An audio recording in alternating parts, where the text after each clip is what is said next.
안녕하세요. 저는 이태성입니다. 67살이고요. 은행에서만 30년 넘게 근무했습니다. 퇴직한 지도 어느덧 7년이 지났네요. 지금은 집 근처에서 무료 재무 상담 봉사를 하고 있습니다. 이 일을 하며 많은 분들을 만나면서 늘 듣게 되는 한마디가 있습니다.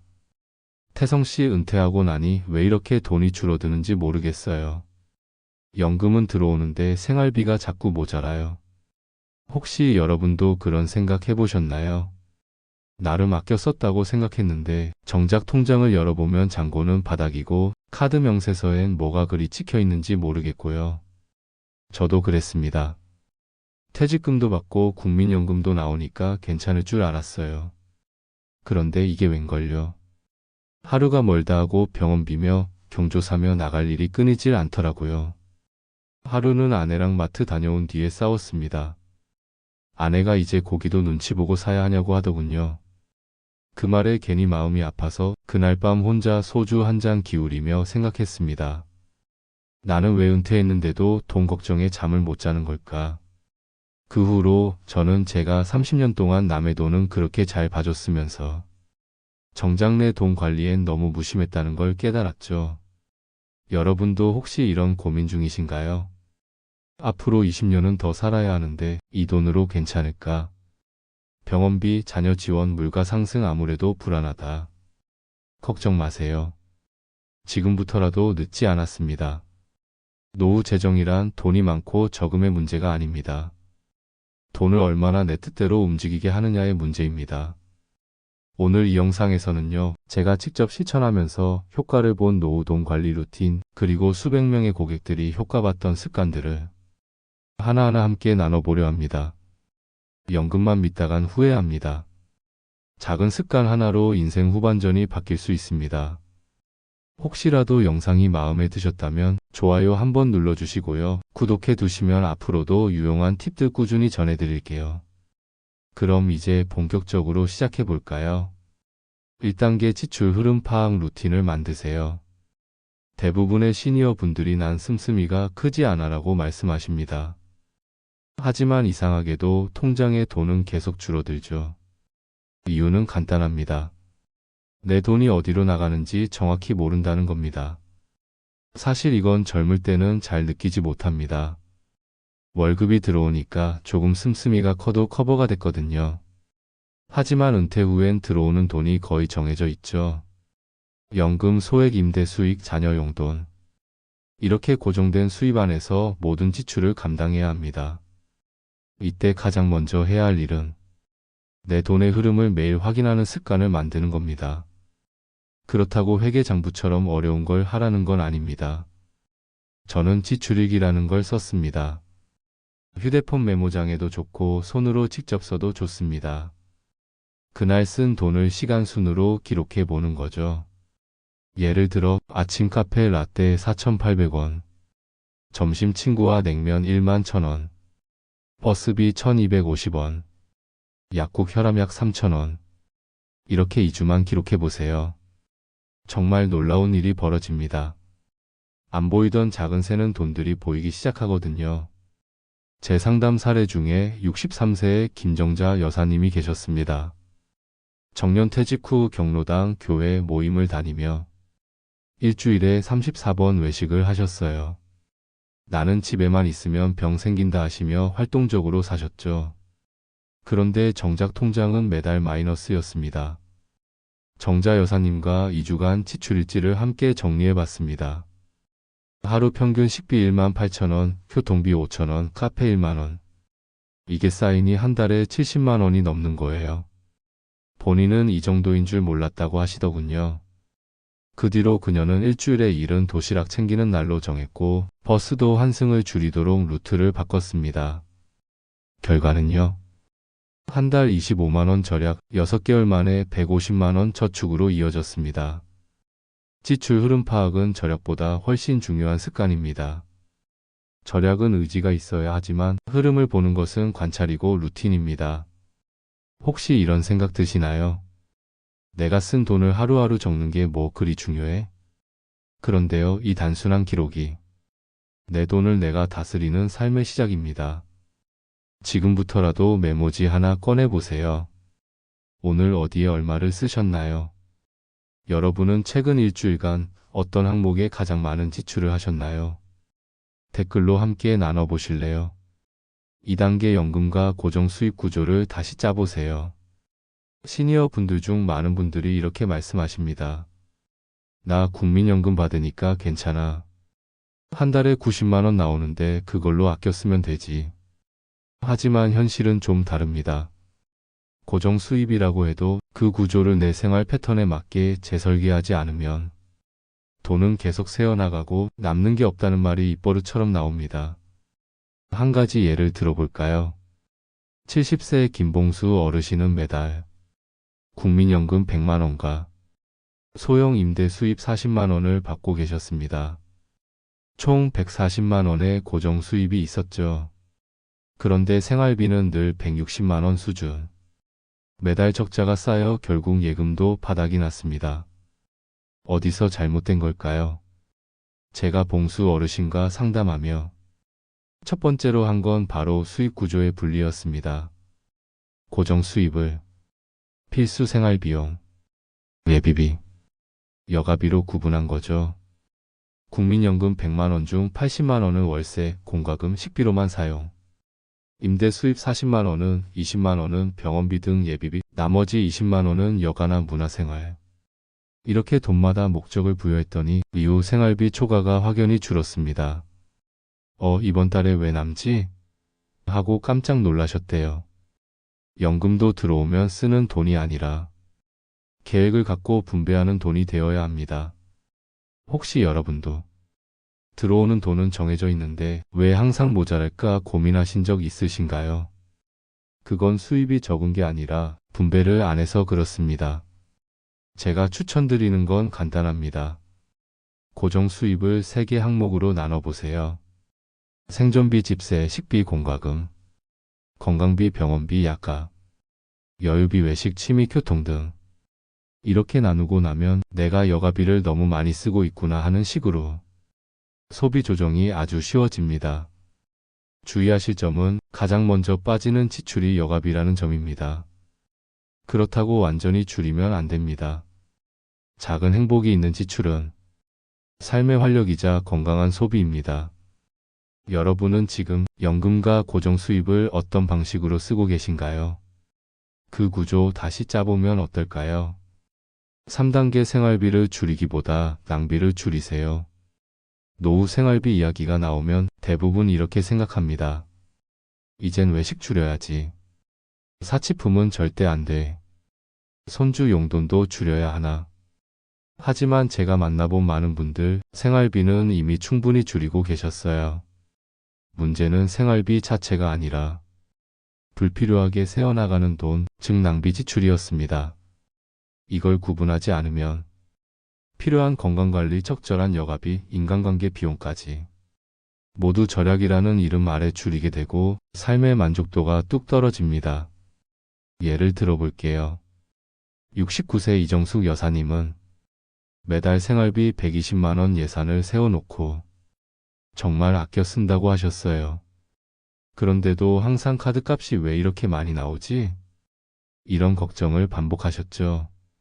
지출 패턴을 함께 살펴보니 홈쇼핑에서 주문한 발 마사지기, 자동 주문으로 배송 오는 홍삼, 루테인, 콜라겐 등 건강보조제, 쇼핑 앱에서 세일할 때마다 쓸어 담은 옷과 차파들. 이거 다 쓰시나요? 했더니 그냥 집에 있으면 안심이 되더라고요. 안 사면 건강이 더 나빠질까봐. 이건 절약이 아니라 심리적 불안에서 오는 소비성 낭비였습니다. 정숙 여사님은 이후 필수 지출과 심리 지출을 구분하는 리스트를 만들고 무조건 하루는 기다리는 24시간 대기룰을 적용했습니다. 카드 자동 결제 항목을 정리해 보지 않으면 나가지 않는 돈부터 차단했죠. 그 결과 한 달 평균 25만 원이 줄었고 심지어 건강 상태도 좋아졌어요. 몸보다는 마음의 불안을 다스린 것이죠. 생활비는 줄이기 쉽지만 행복도 같이 줄어들 수 있습니다. 반면 낭비를 줄이면 돈도 남고 마음도 평안해집니다. 이건 절약이 아니라 회복이에요. 여러분은 요즘 사놓고 후회한 물건이 있으신가요? 오늘부터 하루만 미루는 소비를 한번 해보세요. 4단계 자산이 아니라 흐름을 보세요. 여러분 한번 이런 질문 드려볼게요. 내가 가진 자산 중에 당장 내일이라도 현금으로 바꿔 쓸 수 있는 게 얼마나 되시나요? 요즘 많은 시니어 분들이 이렇게 말씀하세요. 나 집은 있어. 30년 넘게 살았고 지금 시세로도 몇 억은 하지. 또는 예전에 상가 하나 사둔 게 있어. 그거 잘 굴러가면 괜찮을 거야. 그런데요. 이 자산이 매달 식비, 병원비, 생활비로 직접 연결되지 않는다면 그건 버티는 힘이 되기 어렵습니다. 자산이 많아 보여도 통장에 찍히는 숫자가 적으면 마음이 늘 조마조마하죠. 혹시 이런 감정 익숙하시죠? 제가 예전에 만난 분이 있습니다. 72세 정 회장님.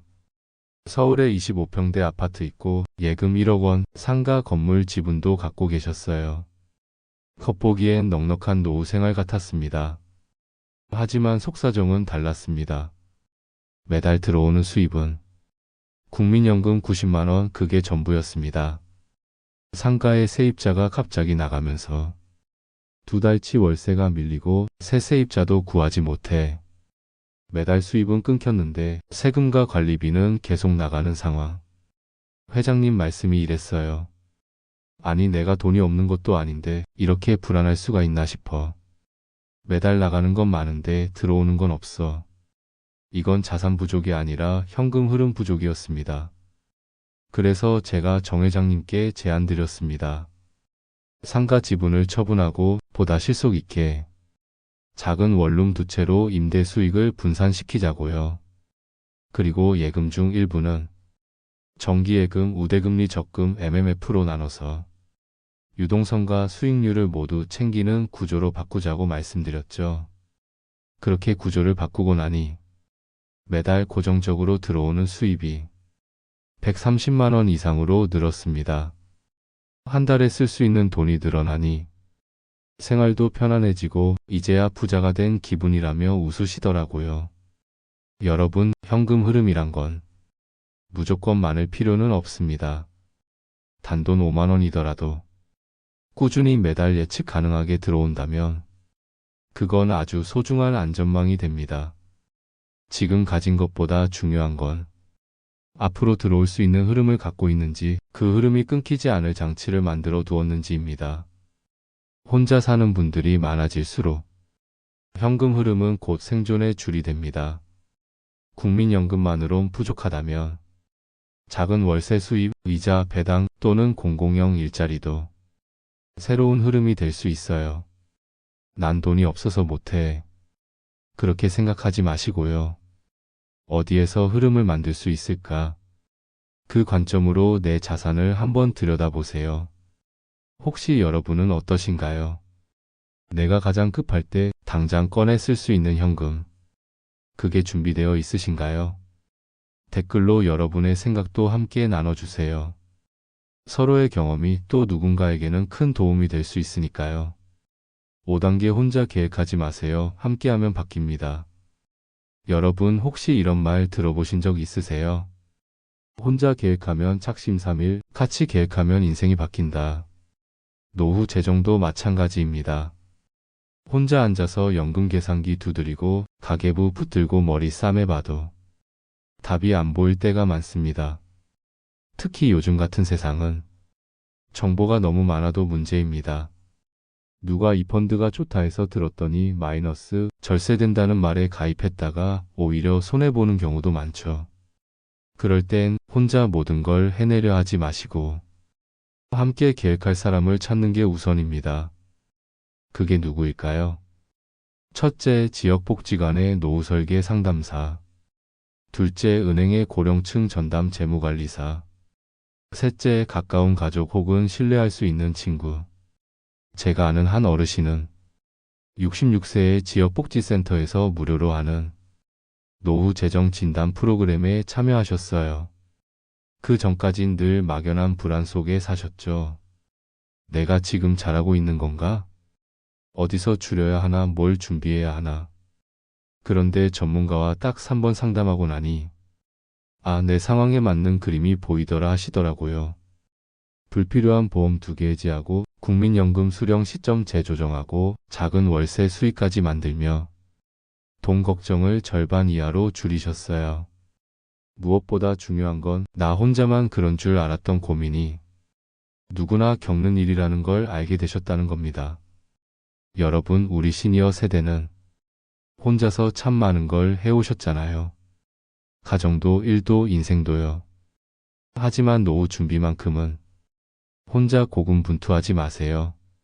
내가 놓친 부분을 남이 대신 봐줄 수 있고 내가 몰랐던 제도를 다른 사람이 알려줄 수도 있습니다. 그리고 사람과 연결되면 마음도 놓이고 실행력도 훨씬 좋아집니다. 혹시 지금도 이런 생각 드시나요?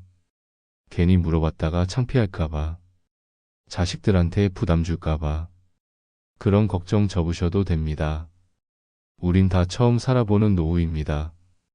함께 물어보고 같이 알아가면 노후의 안정감은 분명 달라질 수 있습니다. 혹시 여러분도 나 혼자서만 이 고민하고 있나? 그런 마음 드신 적 있으신가요? 지금 바로 가까운 복지센터나 은행에 한번 상담 예약만 해보세요. 생각보다 많은 도움이 곁에 지금도 기다리고 있습니다. 여러분, 오늘 제 이야기 어떻게 들으셨나요? 혹시라도 이거 내 얘긴가? 하셨다면 그건 절대 우연이 아닙니다. 지금 이 순간에도 수많은 분들이 비슷한 고민으로 하루하루를 살아가고 계시니까요. 이 나이에 이제 뭘 더 하겠어? 내가 지금 뭘 바꾼다고 달라지겠나? 이런 생각 어쩌면 여러분 마음속 어딘가에 오랫동안 자리하고 있었을지 모릅니다.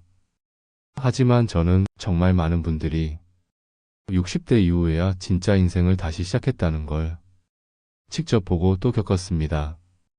제가 아는 68세 박 선생님은요, 퇴직 후 3년 동안은 하루 종일 집에서 뉴스만 보며 나는 이제 쓸모없는 사람인가 그런 자책 속에 사셨습니다.